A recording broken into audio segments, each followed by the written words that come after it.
So tonight I'm going to make scalloped potatoes. I'm going to use some Yukon Gold potatoes and then probably this nice big onion here, and then I'm going to need some garlic from there. I'm going to start by just slicing them really thin with my mandolin. So this is a mandolin. It's got sharp blades on it. You have to be careful. So the thing in the front is my finger guard, and I'll show you a time lapse of how I do that.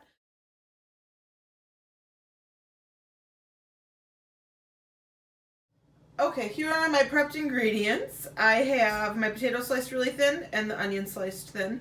I have 2 cups of cheese. I have 3 tablespoons of butter, some salt and pepper, and then the milk and chicken broth. So those are going to be my basic ingredients. I also need garlic. I realize I don't have that out. Okay, so I have my pan here heating up. I'm on about medium. I'm going to put my 3 tablespoons of butter in. This is going to make our sauce.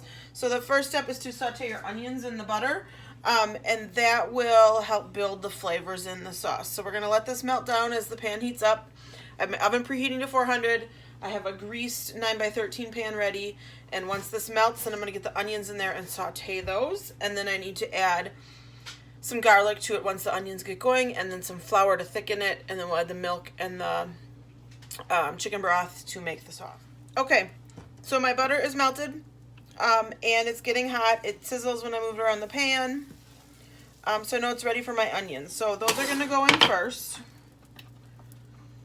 And they're going to cook a little while before I add the garlic. Garlic will burn pretty quickly, so you want to make sure that you don't put that in right away first. If it overcooks, it gets a bitter flavor. So I'm just going to cook these around in here. Hopefully you can hear them. That is a saute. You always want to get your butter or fat, your oil, whatever's the base of your saute. You always want to get that hot first so that you hear them cooking like this. If you just throw the onions in and the oil or the butter wasn't hot, they would just soak up that butter, and we don't want that. We want to caramelize these and get them nice and translucent and get out all the flavor that we can. If you don't like onions, I would suggest you try cooking them. Once they're cooked, the flavor is very different, and they really do add a lot of good flavor to dishes. The other thing you could do is just cook the onions and make the sauce, and then strain them out before you put them in the potatoes. If you actually don't want to eat the onion part, you could just use the cream sauce and not eat the onions, but I'm going to put them in there because I love onions. Also, my oven turned off, so I'm going to turn that back on to 400 degrees. Okay, so while these are going, I am going to plug my phone in because it just said low battery, and I'm going to get the garlic going, and then we'll come back. Okay, I moved you back over here. You can still see the onions cooking as I'm talking, but I want to talk to you about garlic real quick. So, shoot, let me get this stuff out of the way. Garlic comes in cloves, so there's heads of garlic, and you could buy, or a bulb of garlic, you could buy this whole thing at the store, and then they're divided into cloves. So your recipe might call for 3 cloves of garlic. This one calls for 4. But basically, these little pieces break off of there, and then that's your clove of garlic. So if a recipe calls for 4 cloves of garlic, you don't need 4 of these. You need 4 of these little pieces. Then there's a paper on the outside of the garlic, and I just want to show you how to cut that up or get that off, and then also turn this down. Mince it. So the first thing you want to do, I lay my knife flat on top of the garlic. See, it's right there's my piece, and then this is flat on it. And then I'm just going to use my fist, and I'm going to smash it. Now I'm going straight down and straight up. I'm not going to move my hand back and forth because obviously the blade of the knife is sharp and I don't want to get cut. So you're just going to smash it. And I moved my knuckles off of the cutting board. You can't see that over here. But you take the handle off the cutting board so that you aren't, so that you can get the knife all the way down to the cutting board. If your knuckles are in the way, it's not going to reach. So smash it, and then this paper peels right off of there. And so this part you don't want, and then this is the part that we're going to cut up for our sauce. So I smash, and then you pull the paper off. Super easy. and then I'll mince it. So to mince, just get all that paper out because that's gonna be hard to, it would be really not palatable to eat. I cut off that little root piece, and then this is your garlic. This one, little root piece too, I'll take off. So now you just run your knife through this really finely. And this is a minced garlic. So I'm just gonna go back and forth. And then I'll go this way a little bit. And notice I'm keeping the tip of my knife on the board, and then I'm just moving the back part around to cut up that garlic real fine. I also do want to point out my grip on the knife.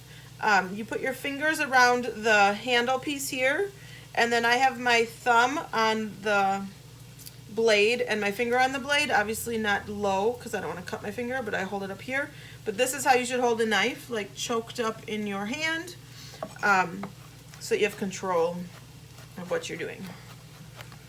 So this garlic's going to go in. I have 4 more cloves here I'm going to do, just because I love garlic and I always add more, and these 2 are kind of small. So I'm going to get those in here with the onions that are looking, oh my gosh, so perfect. But I want to do that quick, so I'm going to stop talking and I'm just going to do the rest of the garlic. Okay, so you can see my onions cooked way down. They're starting to get golden, and they're translucent. They're not holding their shape in those ring shapes anymore. And I got my garlic cooking now, and I can start to smell the garlic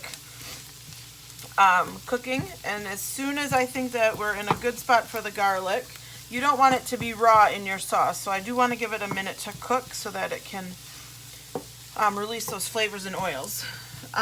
So as soon as that's cooked up, then I'm going to add my 1/4 cup of flour. The flour is going to be your thickening agent in here, and then we'll add the corn or the vegetable broth and or chicken broth and the milk. Now the garlic, because I was touching it with my fingers and I smashed it with my hand is going to smell like garlic, and the easiest way to get that smell off your hands is to run your cold water and then touch stainless steel as cold water runs over your hands. So I have a stainless steel sink, so I would just run the cold water and then touch that divider part of the sink, rub my hand on there, and that will pull the garlic and onion smells off of my hands. If you don't have a stainless steel sink, sometimes they make like a stainless steel bar of soap sort of shape that you could use, or if you have a stainless steel bowl or something at home, that would do it too. But that's how you would get that smell off your hands. So now you can see the garlic is sort of cooked down in. I think we're in a good spot to move on to our next step. So the next step is to add the flour. This is a 1/4 cup of flour. I didn't show you that in my ingredients, but the flour is going to soak up that oil. This is going to be my thickener in the sauce, and this is going to sort of soak up all that butter and the onion juices that were in there, and you can see my pan got really dry when I added that flour. I'm just going to let it cook a minute because I want the flour to cook. I don't want a raw flour flavor in my sauce. So even though it's dry and sort of pasty, we're just going to let it hang out here, and I'll get my liquids ready. All right, so the flour sort of cooked a little bit. I'm going to add my 1 cup of chicken broth, and we're going to let that soak up the flour that's in there. Break up the onions a little bit. All right, this looks good. See, it's already starting to thicken a little bit. And then the next thing I need is my 2 cups of milk.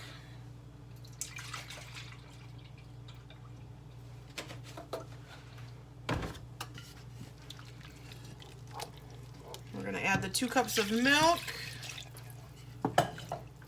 And now I want this to thicken up. If you watched my video about when I made cheesy vegetable soup, same sort of concept in making a roux with the butter and the milk. We just had onions in the mix.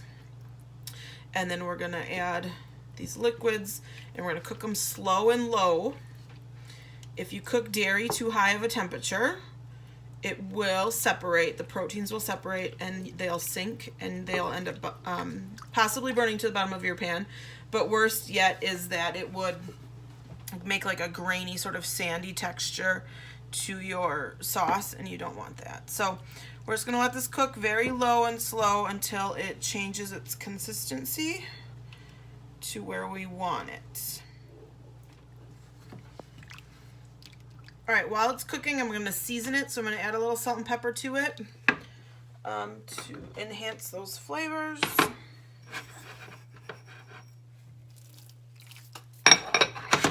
That was my salt. I just eyeball it.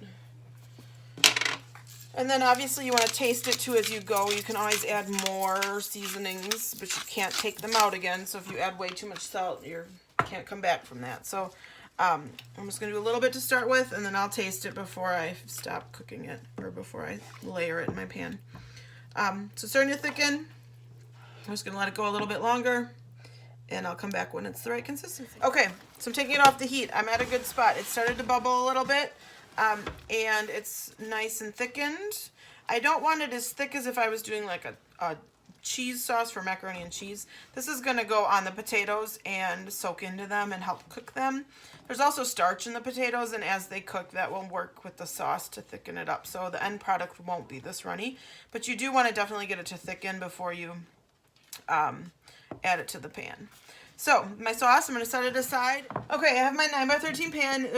I greased it. You can kind of see it shiny in there. And the next step tells you to layer. So I'm going to put half my potatoes in the bottom of my pan. I'm going to kind of pull them apart a little bit just so that I can make sure there's a single layer and the sauce will get all between them. If you put them down and they're still all sort of stuck together, the sauce might not get in there too easily. Some of them have turned sort of pinkish, and that's just enzymatic browning. When the air gets to the potato, it will brown it a little bit, so I'm not worried about that. All right, so I'm going to put about half the potatoes down, trying to pull them apart so they don't stick together. And then I'm going to use my tongs. I'm going to try to get as many onions out as I can. I want a layer of onion in the middle here. And then we pour we put cheese down and half the sauce. And then I do the next layer, which is the same thing, and then you top it with the cheese. So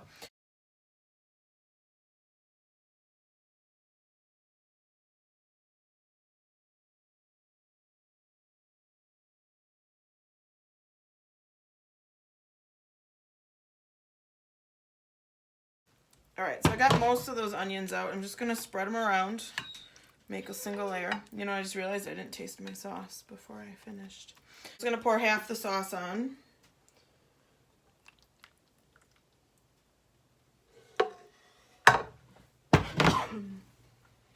All right, spread it around a little bit. I mean, it's all going to work together eventually, but... And then I'm going to do half of my cheese on here.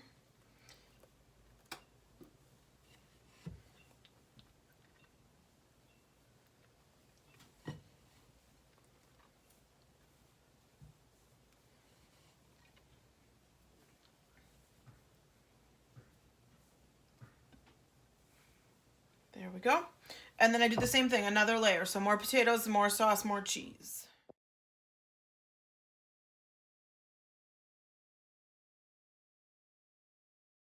Okay, so my potatoes are, all wrapped up with foil. That's because they're going to go in for an hour. So the first half an hour, I leave the foil on, and then I check them after 30 minutes, take off the foil, and let them go another 30 minutes. This is going to help the cheese on the top get all brown and bubbly. It's going to help some moisture evaporate and it thicken up a little bit. So you have a nice thick sauce in there with your potatoes. So 30 minutes covered, 25 to 30 without the cover, and then I'll show you the final product. Okay, so my first 30 minutes is up. I'm going to take the foil off. And there's my potatoes, nice and bubbly and juicy. So we'll set the foil aside. This little potato there, I'm going to push it down so it's covered by the sauce. Same back here in the corner. And then that's going to go back in for another 30 minutes. So I just took it out of the oven after the second half an hour.